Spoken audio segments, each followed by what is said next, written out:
মিটিংয়ের যেটা প্রথম সিদ্ধান্ত সেটা হলো এই 24-25 শিক্ষাবর্ষ যেটা শুরু হওয়ার কথা সেটি ঢাকা বিশ্ববিদ্যালয়ের আন্ডারে আর হচ্ছে না। এটা হলো একেবারে কনক্রিট। আর ছাত্রদের সাথে আলোচনার বিষয়টা হলো আমাদের কতগুলো পরীক্ষা চলমান। এই চলমান পরীক্ষাগুলা আমরা চাই যে পরীক্ষাগুলা শেষ করতে। এটা বিশ্ববিদ্যালয়ের সম্মত। এই ভর্তি সংক্রান্ত বিষয়ে অন্য যেখানে যে নতুন যে কাঠামোর কথা সরকার চিন্তা করছেন সেই জায়গায় ভর্তির বিষয়টি নির্ধারিত হবে। আর তাদের যদি কোনো প্রয়োজনীয় সহায়তা লাগে সেটি বিশ্ববিদ্যালয় দিতে সম্মত আছে যদি তারা সেটা নিতে চায়।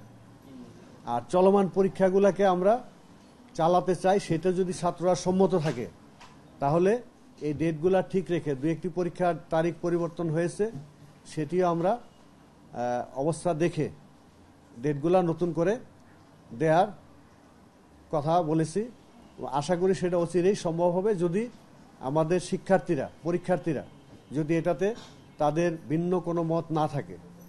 কারণ তাদের চলমান আন্দোলনের সাথে এই দাবি দেওয়ার সাথে পরীক্ষাগুলা একটু ভিন্নতা, কারণ পরীক্ষা সবসময় কার্যসূচির আওতায় বাইরে থাকে, কিন্তু ওরা যদি সেটাতে সম্মত থাকে তাহলে আমরা অবশ্যই পরীক্ষাগুলা চালাতে চাই। ভিটামিন ও ফাইবার সমৃদ্ধ ফ্রেশ আটা ময়দা সুজি আপনাকে দিবে সুস্বাস্থ্যের নিশ্চয়তা। ফ্রেশ আটা ময়দা সুজি।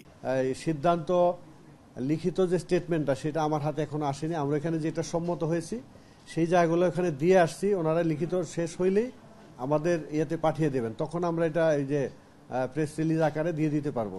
কারণ আমার এখানে আরেকটি প্রোগ্রাম ছিল, কারণ একটা হলো শিক্ষকদের সাথে বসা, কারণ কালকের যে অনাকাঙ্ক্ষিত ঘটনা সেটি আমাদের এই শিক্ষকরা অনেকেই জানেন না। অর্থাৎ আমাদের সাথে কালকে বিশেষ করে হোস্টেল সুপার সহ 10 থেকে 12 জন শিক্ষক সারা রাত ছিলাম আমরা। তো বাকি শিক্ষকদেরকে বিষয়টা অবহিত করা খুবই জরুরি ছিল। সেই জন্য আমি শিক্ষক পরিষদকে বলেছিলাম যে 10:30 একটা জরুরি সভা দেওয়ার জন্য। তো সেই ক্ষেত্রে একটু সময় লাগছে যে আমরা 11টায় শুরু করতে পেরেছি।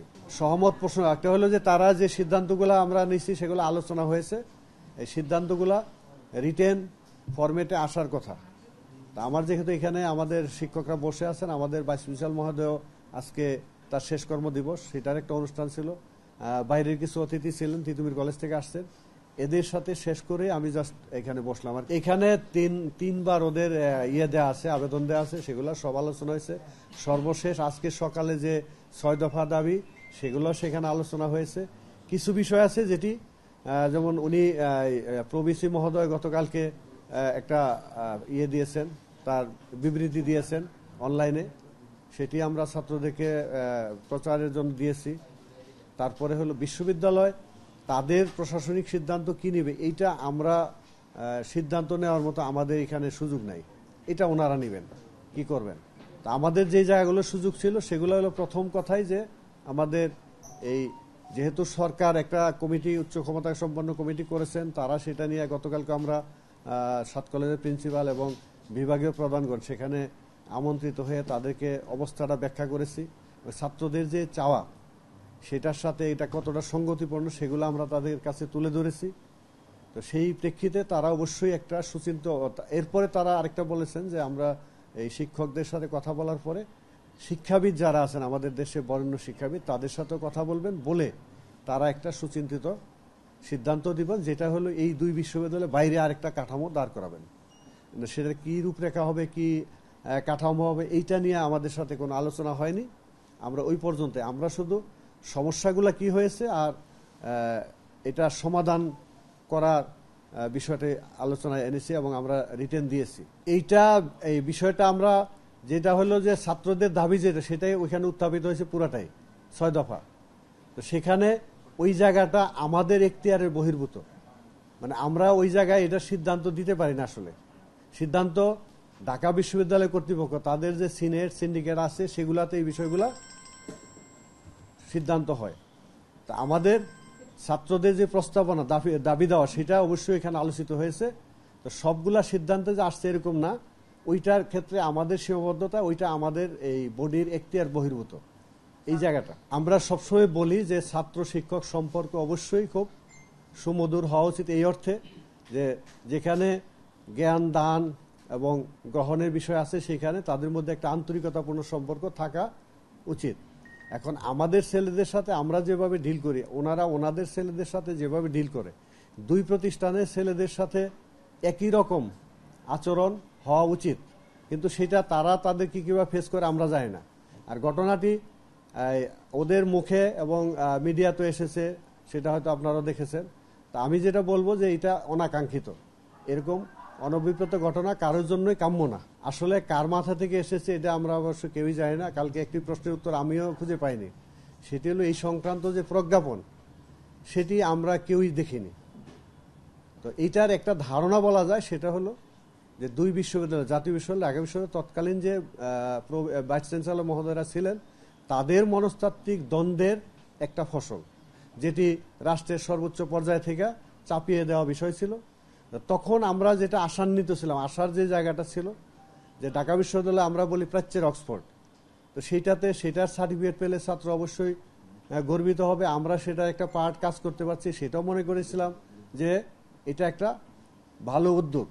কিন্তু এটা খুব শীঘ্রই আমরা আশাহত হয়েছি, কারণ ওইখানে যে অবস্থাগুলো, এটা তো আপনারা বলছেন, এই অবস্থাগুলো কারো কাছে কাম্য না। কারণ ছাত্রদের বিড়ম্বনা, শিক্ষকদের বিড়ম্বনা, সর্বোপরি ঢাকা বিশ্ববিদ্যালয়ের ছাত্ররা এই জিনিসটা চায় না, শিক্ষকদের একটা অংশ এই বিষয়টি চায়নি।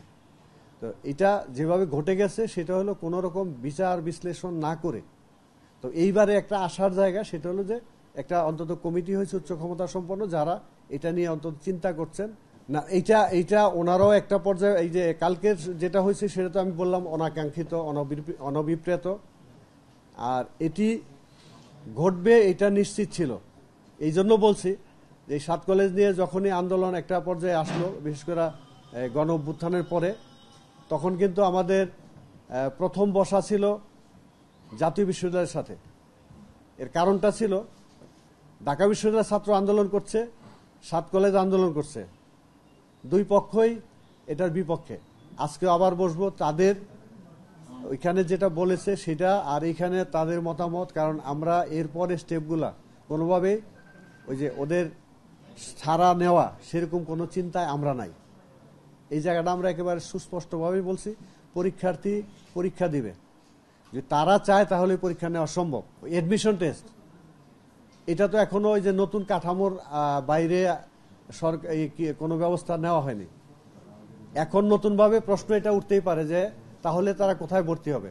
ওই নতুন কাঠামো যেটা হবে, এরা এই ভর্তি দিয়ে শুরু করবে, তারপরে আস্তে আস্তে বাকিদেরকে, আগের বার যেটা হয়েছিল একদিনে সব চলে গেছে ঢাকা বিশ্ববিদ্যালয়ে, তো এইবার সেটা হইতে হইলো, আগে ওইটা হইতে হবে যেটা কাঠামো, তারপরে এদেরকে ধাপে ধাপে নেয়া অথবা একবারে নেয়া, সেটা হলো শুধু চলমান পরীক্ষাটা নিয়ে আমরা কথা বলছি। আচ্ছা, সিদ্ধান্তটা নিবে হলো ওই যে ইউজিসির মাধ্যমে যে কমিটি গঠিত হয়েছে, সেখানে আমি অথবা আমরা 7 কলেজ অথবা ঢাকা বিশ্ববিদ্যালয়ের কোনো ক্ষমতা নাই ওই বিষয়ে সিদ্ধান্ত দেওয়ার। সিদ্ধান্ত এটা হয়েছে যে ঢাকা বিশ্ববিদ্যালয়ে ভর্তিটা হচ্ছে না, কারণ ছাত্রদের দাবির মধ্যে এটা ছিল যে তারা এই বিশ্ববিদ্যালয়ে আন্ডার ভর্তি চায় না, এটা কিন্তু সুস্পষ্ট। সেই জায়গাটা একেবারে কনক্রিট যে এই ভর্তিটা, এই যে কামিং যে ভর্তি, এটা ঢাকা বিশ্ববিদ্যালয়ের আন্ডার হচ্ছে না।